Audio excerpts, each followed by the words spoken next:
aware of like your like personal environmental impact with your 100%, yeah. And like, what kind of things do you do to lessen that? So there's a million things we do, and I'm going to run you through a couple of them. So first of all, do you know that last year, so a lot of people, I'm going to talk about animal treatment and we'll talk about the environment. We'll do both. So last year, a lot of people ask me, well, how are the animals treated, right? Because if we're going to eat the animals, let's say, hey, let's try to treat them, decently. Last year, 3.2 million pounds of beef came from the state of Utah. 3.2 million pounds. So when you say, how does McDonald's treat the cows? I say, well, drive around the state, look on the side of the roads, and that's how they treat them. They have their own ranchers, so we have ranchers that are contracted just with McDonald's that they say, we're going to give you this many cows, and they have to feed them and treat them a certain way. McDonald's has an expectation and a standard a little higher than the others do.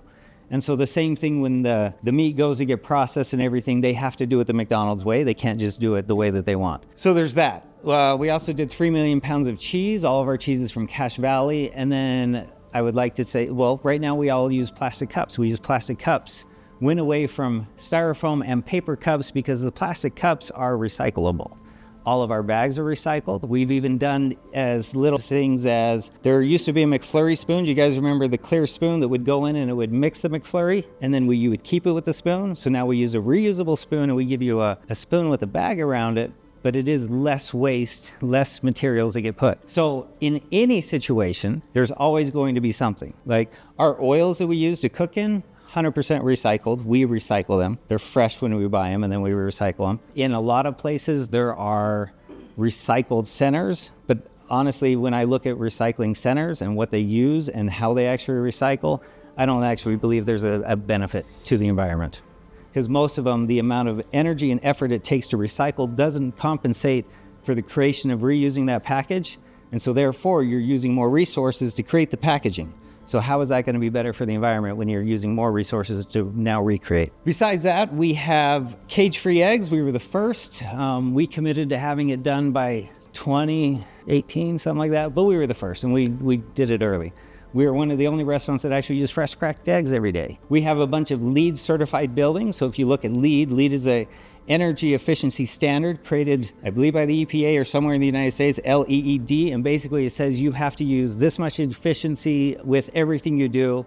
You have to have these types of insulative materials. You have to create your own electricity. You have to provide this much shade, this much trees and all that stuff. McDonald's is a global brand. So them knowing that, they try to take care of every single one of their customers in the best way that they can. So yeah, they do pretty good.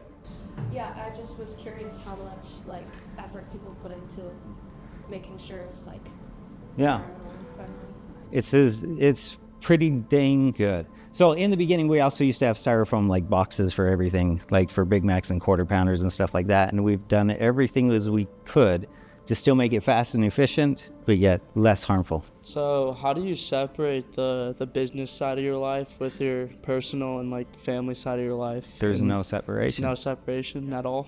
Uh-huh.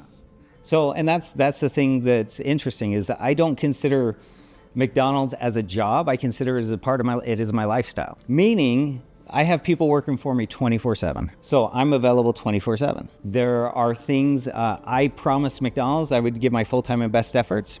I consider this that. Like right now I'm representing the brand and I'm not gonna feed you full of crap. I'm just gonna tell you what it is, but I'm representing the brand. There's good and bad. Like I could tell you all the things I don't like about McDonald's too. There's quite a few things, but out of everything out there, they're my favorite by far. Separation. Everything I do, I know that I am the ambassador of McDonald's. When people see me, they know me, they're like, oh, that's a McDonald's guy.